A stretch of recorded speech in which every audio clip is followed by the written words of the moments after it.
Assalamualaikum warahmatullahi wabarakatuh. Halo, perkenalkan saya Erika Syafitri dari 22 Bisnis Digital 1 dari program studi Bisnis Digital konsentrasi startup. Di sini saya akan mempresentasikan hasil proposal saya yang berjudul LearnDesk, membangun generasi cerdas melalui pembelajaran digital yang interaktif. Nah, yang dimana melatar belakangi saya mengambil judul proposal ini karena untuk meningkatkan akses dan kualitas pendidikan di Indonesia di tengah tantangan globalisasi dengan digitalisasi. Jadi, di sini kami juga menawarkan khusus untuk kelas 10, 11, 12 SMA, SMK, MA. Karena di sini kami untuk memfokuskan mereka untuk belajar UTBK ya, untuk ke jenjang selanjutnya mau masuk PTN ataupun PTS. Di sini juga kami membuat konsep mereka dapat mengakses dan mempelajari semua materi dengan baik dimanapun maupun dimanapun yang mereka mau. Nah, adapun tujuannya kenapa saya membuat aplikasi ini, yaitu yang pertama menyedia akses pembelajaran yang fleksibel, yang kedua itu meningkatkan kualitas pembelajaran siswa-siswi, yang selanjutnya itu mendukung pembelajaran mandiri, yang keempat membantu persiapan ujian. Jadi mereka ketika telah melaksanakan tryout terus-terusan dan sudah melakukan pembelajaran melalui aplikasi tersebut, nanti ketika mereka sudah UTBK, mereka lebih mudah untuk mengerjakan soal-soal karena mereka sudah terlatih dari dini, kayak kelas 10. Nah, manfaatnya juga itu ada mereka dapat lebih mudah mencuri start awal lebih cepat. Yang dimana jika mereka daftar dari kelas 10, mereka lebih curi start lebih awal. Nah, selanjutnya itu mereka bakal mendapat informasi terupdate tentang perbandingan antara universitas ini sama ini, dan mereka juga dapat mengapply beasiswa baik di luar negeri maupun di dalam negeri. Di sini saya akan mempresentasikan singkat. Tadi sudah saya presentasikan tentang latar belakang, tujuannya, manfaatnya seperti apa. Nah, selanjutnya itu saya akan mempresentasikan singkat lagi landasan teorinya kenapa penting. Nah, yang dimana pendidikan adalah proses yang bertujuan untuk meningkatkan potensi setiap orang sehingga menjadi lebih menarik dan berkualitas. Lalu, dalam konteks ini juga, teknologi informasi dan komunikasi atau TIK memainkan peran penting dalam meningkatkan kualitas pendidikan. Salah satu studi dari UNESCO menunjukkan bahwa akses terhadap teknologi saat berkolerasi dengan hasil pendidikan yang lebih baik, terutama dalam hal kemampuan siswa untuk akses informasi secara mandiri dan berpartisipasi dalam pengembangan kurikulum berbasis digital. Di LearnDesk juga meningkatkan pembelajaran digital yang dimana di sini juga menerapkan aplikasi secara digital dan memanfaatkan fitur-fitur interaktif. Lalu kelebihan pembelajaran interaktif ini untuk membandingkan metode tradisional dan sekarang atau modern, yang dimana pembelajaran tradisional dulu kita harus datang ke tempatnya, tetapi sekarang kita sudah menyediakan bahwa belajar itu tidak harus datang ke tempatnya, bisa aja dimanapun dan kapanpun kalian sempatnya. Nah, pada proposal ini saya mengambil jenis penelitian, yaitu jenis penelitian kualitatif. Kenapa? Karena di sini saya mengumpulkan data-data melalui wawancara, observasi, dan analisis data. Nah, dari situlah saya yang meyakinkan saya untuk mengembangkan aplikasi ini. Lalu dalam ini saya menggunakan teknik analisis tematik yang dimana berupa pengkodean data, yang kedua itu identifikasi tema, yang ketiga itu interpretasi data. Nah, selanjutnya itu ada rencana pembangunan aplikasi tahap bertahapnya. Yang pertama itu kita harus mengetahui dulu analisis kebutuhannya seperti apa di sekarang ini. Yang kedua itu desain aplikasinya. Nah, di sini saya mendesain aplikasinya itu yang mudah dan enak dipandang, karena semakin nyaman aplikasi itu maka semakin banyak penggunanya. Selanjutnya itu ada pengujian pada aplikasi itu. Yang keempat, implementasi dan evaluasi. Jadi ketika setelah pengujian kita meminta tolong ke beberapa orang untuk melakukan pengujian di aplikasi tersebut, kita evaluasi apa ada yang kurang, kita perbaiki. Nah, jadi deskripsi singkat tentang aplikasi Learnders ini yaitu aplikasi pembelajaran digital yang dirancang untuk memberikan pengalaman belajar yang interaktif dan menyenangkan bagi siswa. Aplikasi ini menyediakan berbagai fitur yang menarik termasuk video pembelajaran, kuis, forum discussion, dan materi pelajaran yang dapat diakses kapanpun dan dimanapun dengan antarmuka yang intuitif. Learnders juga bertujuan untuk memudahkan siswa dalam menjelajahi konten pembelajaran dan meningkatkan keterlibatan mereka dalam proses belajar. Learnders juga menyediakan pokok pembahasan yang mudah untuk dimengerti kepada siswa-siswanya.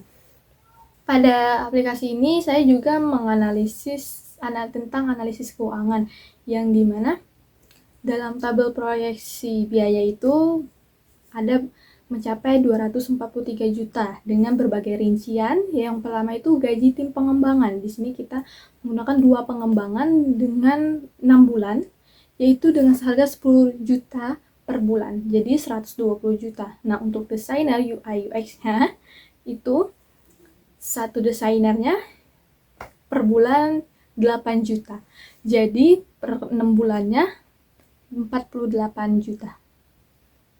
Selanjutnya ada biaya infrastruktur seperti server dan hosting. Nah, hostingnya itu kita 5 juta per bulan dengan per 6 bulannya, jadi 30 juta. Lalu lisensi perangkat lunaknya, biaya pemasaran, iklan, dan promosinya, dan pelatihan untuk tutornya. Jadi total seluruh dalam proyeksi biayanya itu harga 243 juta. Nah, di proyeksi pendapatan juga kita sudah menghitungnya, yaitu sekitar 660 juta per bulan, yang dimana biaya berlangganan untuk pertama, jadi kita tuh bakalan sistem bakar uang. Jadi awalnya itu kita hanya Rp50.000 per bulannya. Nah, target pengguna per bulannya itu kita 1000 pengguna. Jadi 50.000 dikali 50.000 dikali 1000 pengguna yaitu 50 juta. Nah, selanjutnya pendapat tahunan kira-kira 600 juta. Pendapatan iklannya sekitar 5 jutaan dan pendapatan tahunan dari iklannya itu sekitar 60 jutaan. Jadi kita mendapatkan proyeksi pendapatan sekitar 660 juta. Nah, di sini juga kami menganalisis kelayakan keuangan. Jadi ketika kami mengalami penurunan, kita sudah mengetahui di mana letak kesalahannya itu. Nah, jadi pendapatan tahunan tadi itu sekitar 660 jutaan dan biaya pengembangannya itu 243 jutaan. Nah, jadi laba bersihnya itu pendapatan tahunan dikurangi biaya pengembangan terus sekitar 417 juta. Nah, dengan ROI 171,5% dan BEP-nya itu per bulannya itu 4,86. Di sini juga untuk mengurangi kami atas kegagalan dan sebelum melakukan perencanaan juga kami sudah melakukan analisis SWOT dan analisis BMC. Nah, analisis SWOT itu seringkali kalian dengar untuk menganalisis startup yang baru, karena itu sangat penting agar tidak ketika terjadi hal yang tidak diinginkan atau resiko-resiko yang tinggi, jadi itu kita dapat meminimalisirnya. Nah, di dalam Learnders ini ada strength, weakness, opportunity, sama threat. Jadi di kekuatan atau strength-nya itu yang pertama, aplikasi ini sangat interaktif. Kenapa? Karena menawarkan pengalaman pembelajaran interaktif dan menarik yang dapat meningkatkan keterlibatan ataupun semangat siswa-siswa dalam belajarnya. Nah, selanjutnya itu ada konten berkualitas. Jadi kami sudah menyeleksi tutor-tutor dan bagaimana cara menyampaikan materi di dalam video itu agar siswa yang mengaksesnya itu dapat dengan mudah memahaminya. Nah, selanjutnya itu aksesibilitas. Aksesibilitas ini dapat diakses dimanapun, baik di malam hari, siang hari, pagi hari, atau sesempatnya mereka mau di bandara atau stasiun pun. Nah, tetapi setiap ada kelebihan, pasti ada kelemahan. Nah, kelemahannya itu yang pertama, ketika kita tidak ada internet ataupun jaringan internet, kita tidak dapat mengaksesnya. Nah, yang kedua itu kurang kesadaran masyarakat terhadap pentingnya pendidikan. Nah, yang ketiga itu pelatihan gurunya, yang dimana kami harus lebih ketat lagi untuk menyeleksi tutor-tutor atau guru-guru yang mengajar di aplikasi ini, dan dengan minimal 2-3 tahun pengalaman pembelajaran, karena kami ingin memberikan yang terbaik pada siswa-siswa yang telah berlangganan kepada aplikasi kami. Nah, selanjutnya itu ada opportunity sama threat. Nah, di opportunity itu permintaan pembelajaran digital semakin meningkat, apalagi ketika pada saat pandemi tahun 2019 yang lalu. Lalu selanjutnya itu potensi untuk menjalin kemitraan dengan sekolah dan berakhir untuk memperluas jangkauan aplikasi. Jadi kami juga bermitraan dengan beberapa universitas dan sekolah-sekolah. Selanjutnya itu ada peluang mengembangkan fitur tambahan. Kan udah kita bahas nih strength, weakness, sama opportunity-nya. Nah, selanjutnya itu kita akan membahas tentang threat-nya. Threat-nya itu persaingan. Jadi mungkin banyak sekali yang bakalan, jadi di sini kita harus meningkatkan trust kepada siswa-siswanya. Yang mungkin kita bakalan kayak bersaing kepada aplikasi yang udah lama seperti Ruang Guru dan lainnya, seperti atau enggak Ganesha Operation atau intern. Nah, yang kedua itu perubahan kebijakan. Nah, perubahan kebijakan di Indonesia juga menjadi salah satu tantangan dari aplikasi ini. Jadi ketika kebijakan tentang pendidikan itu berubah, jadi kami juga harus merubah dan harus mengerti pola ukurnya. Jadi kami harus menganalisis juga tentang pendidikan yang di Indonesia ini. Nah, selanjutnya itu masalah keamanan data.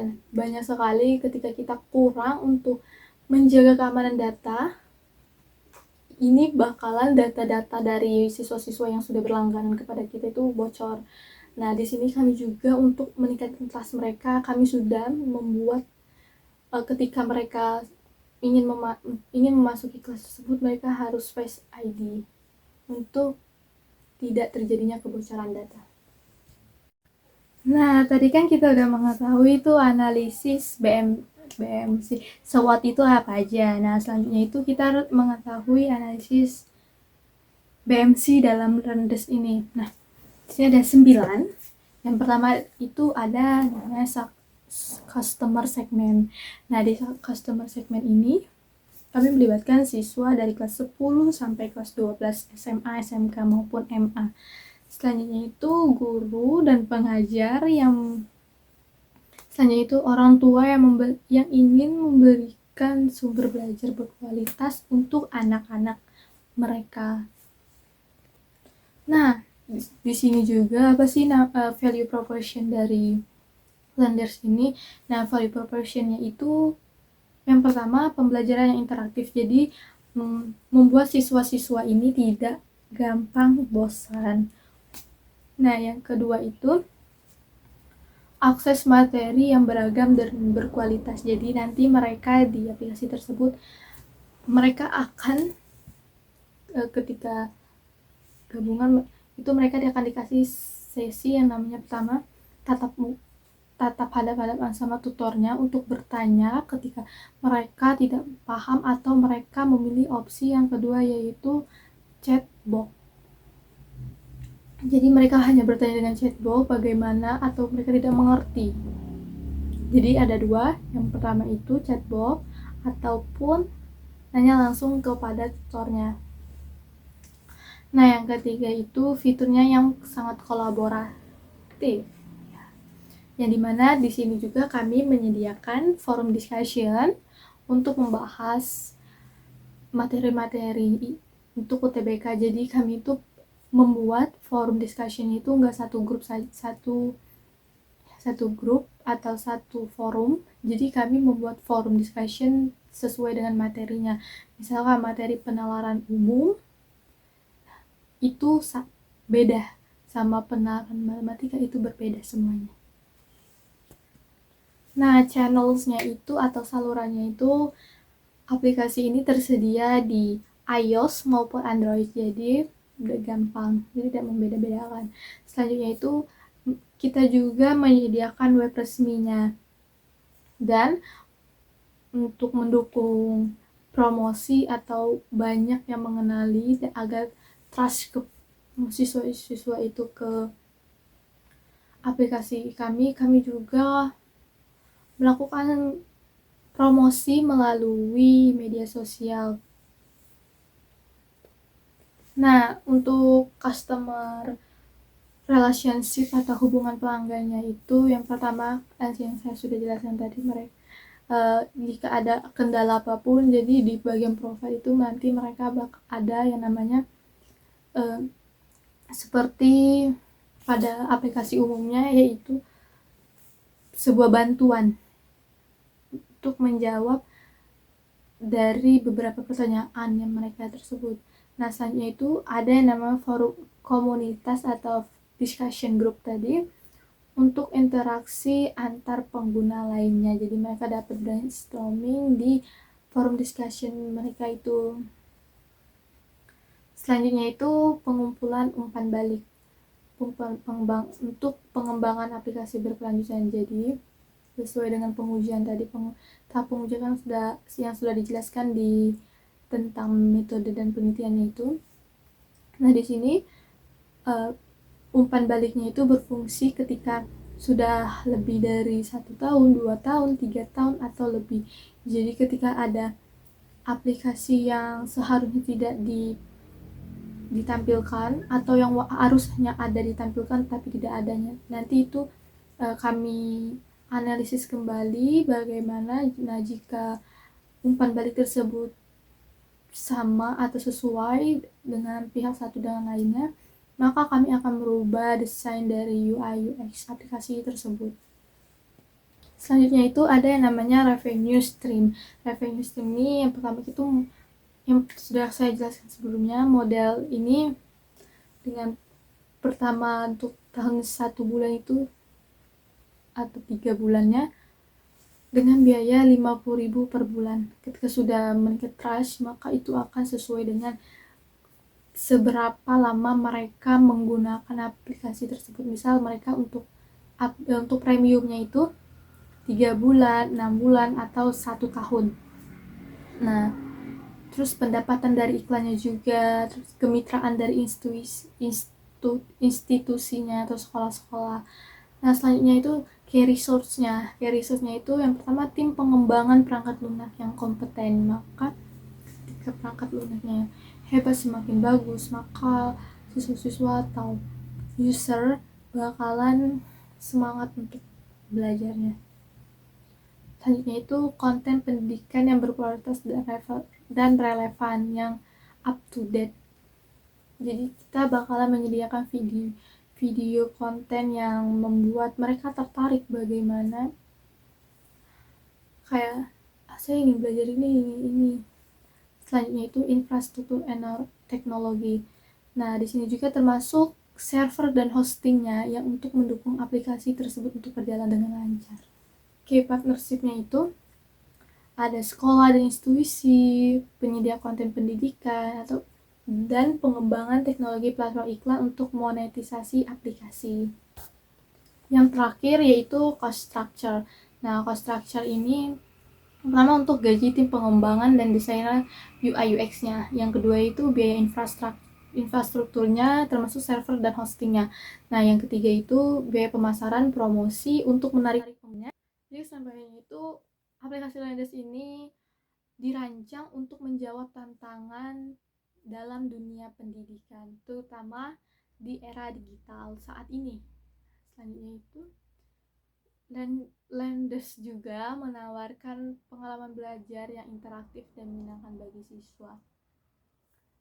Untuk logo dari Landes itu seperti ini, dan tampilan UI UX-nya seperti ini kurang lebihnya. Sekian dari saya, mohon maaf apabila ada kekurangan dan kesalahan dalam presentasi ini. Saya Erika Syafitri pamit undur diri. Wassalamualaikum warahmatullahi wabarakatuh. Terima kasih.